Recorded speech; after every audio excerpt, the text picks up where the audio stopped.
କହିବି। Hello friends ଆଉ ଆଜିର ଘଟଣା ହେଉଛି ଗୋଟେ ଫିଲ୍ମ ଯିଏକି ଫିଲ୍ମ ଓଡ଼ିଆ ଇଣ୍ଡଷ୍ଟ୍ରିର ସୁପରଷ୍ଟାର ବିଷୟରେ କହୁଛୁ। ଆଜ୍ଞା ଦେଖନ୍ତୁ ଓଡ଼ିଆ ଇଣ୍ଡଷ୍ଟ୍ରି ସିଦ୍ଧାନ୍ତ ମହାପାତ୍ର ଥିଲା ଗୋଟେ, ତାଙ୍କର ତ ଫିଲ୍ମ ଆଗରୁ ହାଇଲାଇଟ୍ ହେଇଥିଲା। ଏବେ କିଏ ନା ସିଦ୍ଧାନ୍ତ ସ୍ୱାଇଁ, ତାଙ୍କ ଘର ହେଉଛି କାକଟପୁର ଗଣିପୁର, ଆଜ୍ଞା ଜାଣିଥିବେ ଗଣିପୁର ବାଙ୍ଗୁରିଗା ଯେଉଁ ସେଇଠି ସିଏ ଅବିକା ଆସିକି ଆଜ୍ଞା ଦେଖନ୍ତୁ ମାନେ ଅଳିଆ ସଫା କରୁ ଫିଲ୍ମରୁ ଛାଡ଼ିକି ସେ ଫିଲ୍ମ 2-4ଟା ଖଣ୍ଡେ କରିନ୍ତି କିନ୍ତୁ ଫ୍ଲପ୍ ହେଇଗଲା।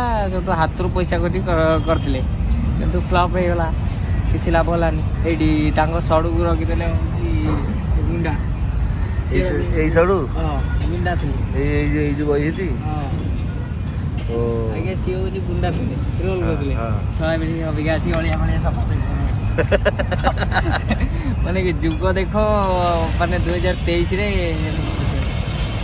କଳିଯୁଗ ଶେଷ ହବ। ଦେଖିପାରୁଥିବେ ସାଙ୍ଗମାନେ କେଉଁ ଟାଇପ୍ର ଆମର ସବୁ କାମ ଚାଲିଛି। ଆଉ ଏଇ ଟାଇପ୍ର ଆମର ସବୁ କାମ ଚାଲିଛି, କିନ୍ତୁ ଆପଣମାନେ ବିଶ୍ୱାସ କରିବେନି ଯଦି ପାଠ ନ ପଢ଼ିକି ଆମ ଭଳିଆ ହେବାକୁ ଚାହୁଁଛ ହେଇପାରିବ, ସେଥିରେ କିଛି ଅସୁବିଧା ନାହିଁ। ଚୁକୁ କ'ଣ ଟିକେ କହିଦିଅନ୍ତୁ। କି ହସରେ ପୁରା 1,00,000 ଟଙ୍କା ଝରି ପଇଲା ଆଉ।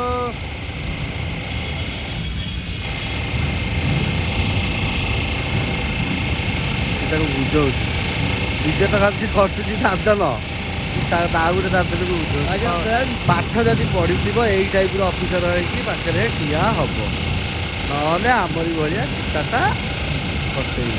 ଆଜ୍ଞା ଥ୍ୟାଙ୍କ ୟୁ। ଦେଖନ୍ତୁ ଆମର ମାନେ ଦାଦନ ଖଟିଆ ଆଉ ବାତରା ଗ୍ରୁପ୍ର ଲିଡର ହେଉଛନ୍ତି ମଉଜା, ଯିଏକି ବୁଢ଼ା ଲୋକ ହେଇଛନ୍ତି, ତାଙ୍କ କଷ୍ଟ ଏପର୍ଯ୍ୟନ୍ତ ବି ସେୟାର କରିନାହାନ୍ତି।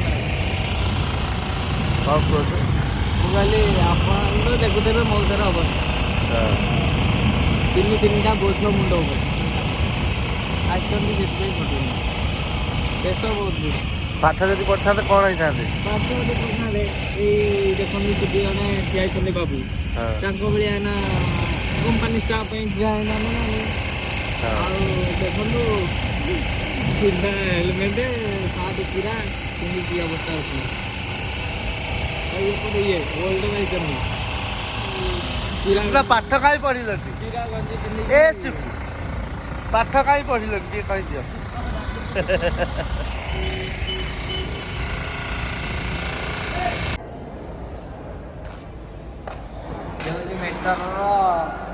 Metro train road.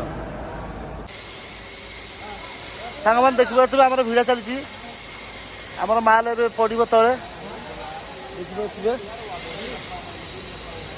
ଦେଖିପାରୁଥିବେ ଆମର ଲାଇନରେ ରୁହନ୍ତୁ, ଦେଖିବେ କେଉଁ ଟାଇପ୍ର ମାଲ ଏଇନା ଗଳିବ। ତୋ ମାମୁଁ କ'ଣ ଉଠିବନି? ତୋ ମାମୁଁ କହିବୁ ଛୋଟ ପିଲା, ତୋ ମାମୁଁ ଛୋଟ ପିଲା।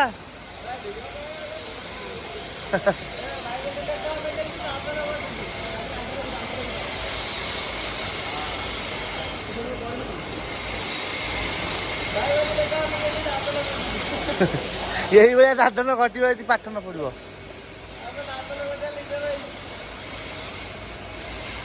ଇଆଡ଼ିକି ଘୁରିବ ହେଲା।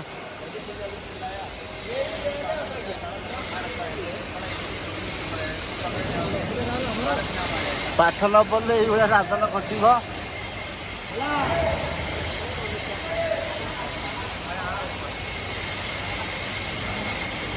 ମାଲ ଭିଡ଼ା ହେଉଛି ବର୍ତ୍ତମାନ, ସିଆଡ଼େ ପଡ଼ିଯିବ ମାଲ।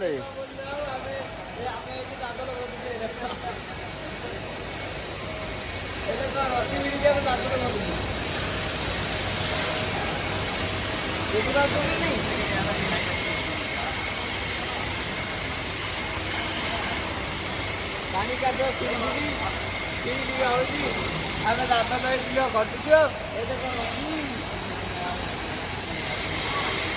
ଏ ଭିଡ଼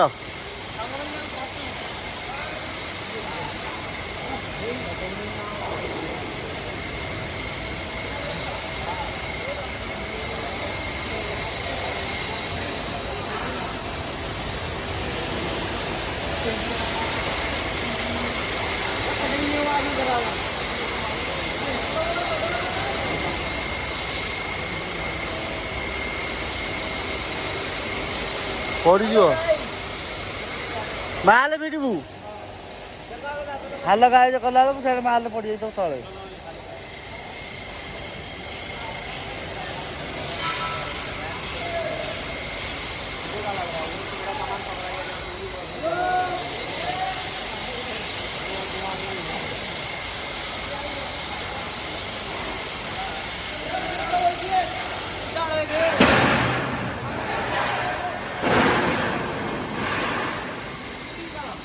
ମାଲ ତଳେ ପଡ଼ିଗଲା।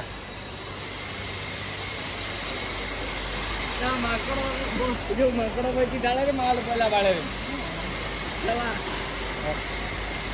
ସେମିତି କହନା ମାଲ ଏଇଠି ପକା ହେଲା ଗଡ଼ିଗଲା ମତେ ତଳେ ପଡ଼ିଗଲା ମାଲ ଏଇଠି।